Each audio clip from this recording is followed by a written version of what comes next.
Hello, my name is Jacqueline Rudolph, and I'm a doctoral student in the Department of Epidemiology at the University of North Carolina at Chapel Hill. My co-authors and I are delighted to have this opportunity to introduce our paper, which is titled Estimating HIV Prevention Effects in Low-incidence Settings. In this paper, we use simulation to demonstrate an approach that leverages information from a sample with high outcome incidence to draw inference on treatment effectiveness in a target sample with lower outcome incidence. We were in particular motivated by the question, how effective is pre-exposure prophylaxis, or PrEP, in preventing HIV among U.S. women? To this point, this has been a difficult question to answer for two reasons. First, while trials have been conducted among women in sub-Saharan Africa, no trial has been conducted in U.S. women because their lower HIV incidence would require an impractically large study conducted among women who are challenging to enroll. Second, the results from the African trials may not directly apply to U.S. women because of differences in factors like age, sexual behaviors, co-infections, and adherence.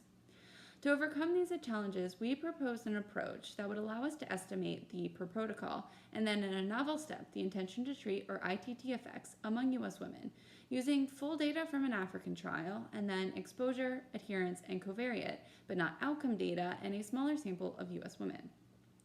To do this, we simulated two trials comparing PrEP to placebo, one in 4,000 African women and a second in 500 U.S. women. Then within our trials, we used G computation to estimate four different parameters of interest.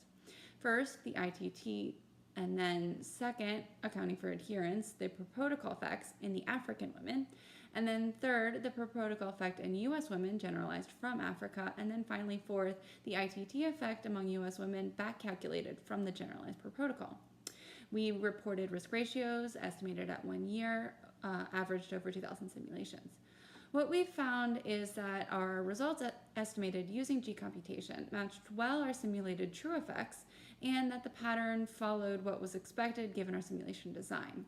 So ITT effects were closer to the null than per protocol effects, and the US women had results further from the null than African women. Our work had several limitations, but chief among them was its simplification compared to real-world trials. We here had an example that had only a single time point, no missing data, and no misclassification. If adapting our approach to real-world data, one would of course need to account for important factors like time-varying adherence, time-varying confounding, as well as loss to follow-up. Others have shown, though, how G computation can be used to account for these factors. However, while our approach was highly simplified, we believe our demonstration could inform the design of future studies seeking to estimate the effectiveness of treatments like PrEP in a sample where a traditional trial would not be feasible. Importantly, while we used PrEP trials as our motivating example, one could adapt our approach for many other research questions, as well as use it in observational data. For those that do seek to adapt our approach, we outlined in the paper the sort of variables one would need to include, including things like well-measured adherence, factors which affect both adherence to protocol and the outcome, as well as effect measure modifiers that differ between the two settings.